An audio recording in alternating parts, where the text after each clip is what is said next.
Berikut penjelasan singkat untuk menggunakan Keytrans. Pertama kita buka aplikasi Keytrans dan kita dapat interface seperti ini ya. Di sini ada terjemahan akan diarahkan ke bahasa apa, defaultnya bahasa Indonesia. Jadi setiap teks akan diterjemahkan ke bahasa Indonesia. Kemudian yang di sebelah sini adalah engine-nya.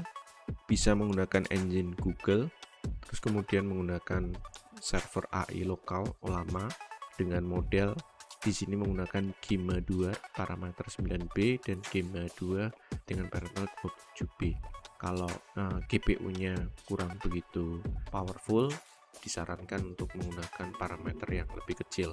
Terus ini ada ChatGPT, itu berbayar API-nya. Ada tutorial tersendiri untuk bagaimana cara untuk membeli API dari ChatGPT. Di sini modelnya menggunakan GPT-4o mini, ini paling murah sekali. API $5 tuh nggak ada habis-habisnya pakai ini. Ini biasanya cocok kalau misalkan kita pakai handheld di mana GPU handheld itu kurang powerful, tapi kita kurang tertarik untuk menggunakan Google misalkan. Ini Google gratis, Ollama gratis, ChatGPT berbayar. Sebelahnya itu adalah tombol translate ya. Sebelahnya adalah shortcut. Shortcut ini bisa kita ubah-ubah sesuai keinginan kita. Sebelahnya ada TTS text to speech, jadi dibacakan. Shortcutnya F2. Use OCR artinya menggunakan OCR. Jadi kegunaannya adalah untuk mengambil teks yang ada pada gambar, game, video. Jadi kalau nanti di game menggunakannya OCR. Auto translate itu melakukan operasi auto translate, jadi otomatis tanpa perlu melakukan mencet tombol translate atau shortcut F4 contohnya di sini. Terus kemudian pada use gamepad artinya di sini kita pakai gamepad untuk melakukan translate.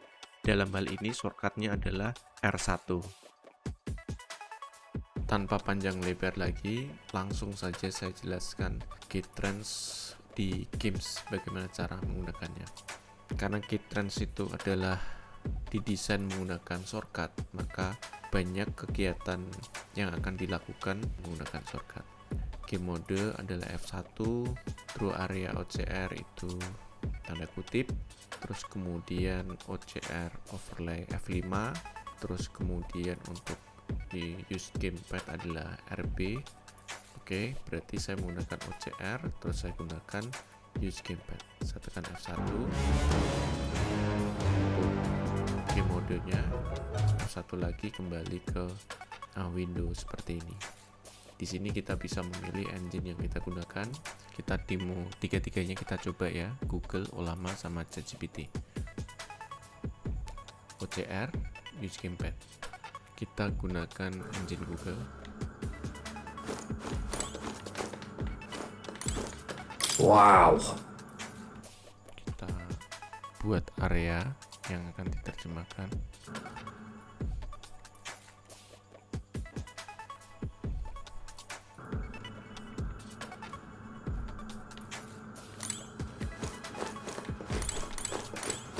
Still.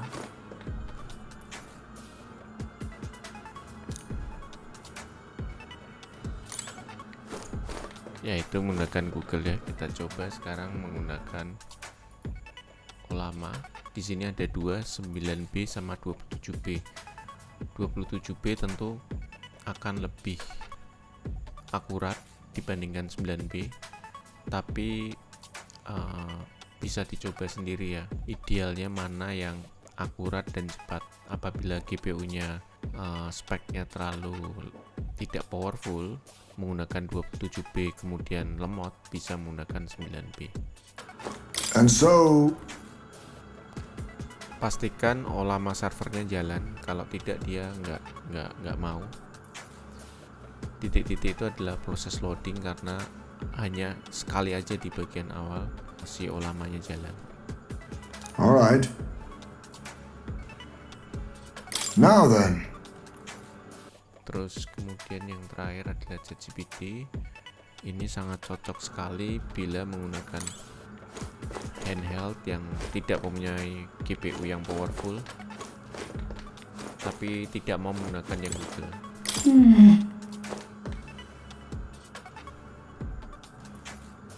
Hey! Gosh!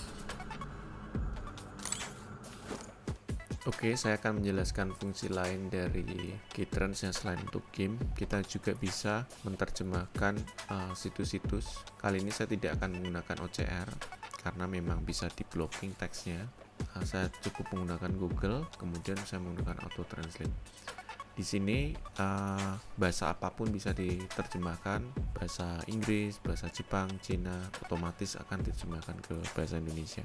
Saya kasih contoh seperti ini misalkan ya, artikelnya saya blok, klik kanan copy, dia otomatis diterjemahkan. Untuk memperkecil teks kita bisa memakai kontrol scroll mouse seperti ini,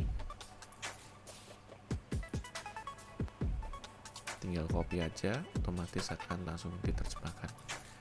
Jadi lebih cepat ya dibandingkan misalkan menggunakan add-on.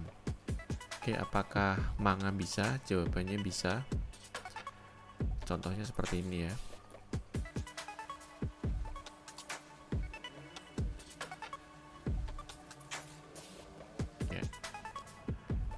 Otomatis setiap kita menggunakan draw area OCR itu langsung otomatis diterjemahkan. Jadi tidak perlu sama sekali melakukan shortcut translate.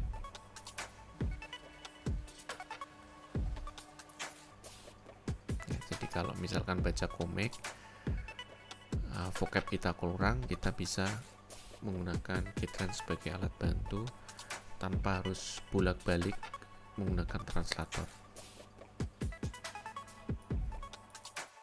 Oke, berikutnya saya akan mau menjelaskan tentang OCR Paramfix ya. Di OCR Paramfix itu digunakan apabila mengalami kasus di mana, saya kasih contoh seperti ini misalkan kasusnya. Ini saya on-kan dulu supaya bordernya terlihat. Misalkan saya anggap aja settingannya seperti ini. Ini artinya dia bisa membaca ini ya. Tapi apabila misalkan, nah misalkan seperti ini ya, ini akan kacau bacanya ya, seperti ini. Dia akan sulit untuk dibaca OCR-nya aja. Nah, OCR Paramfix itu kita akan mencari settingan paling optimal karena setiap game itu mempunyai UI yang sangat berbeda. Mungkin teksnya warna hitam, backgroundnya putih, atau teksnya putih, backgroundnya hitam, tapi ada banyak sekali elemen-elemen yang grafis yang kemudian akan menimbulkan semacam noise ya pada gambar sehingga OCR-nya gagal. Nah, fungsi dari OCR Fix Editor adalah seperti itu. Jadi ketika mengalami noise, kita bisa OCR image dan kita rasa bagus, kita bisa save OCR fix-nya. Nah, nanti OCR-nya, engine-nya akan menggunakan settingan itu untuk proses translate.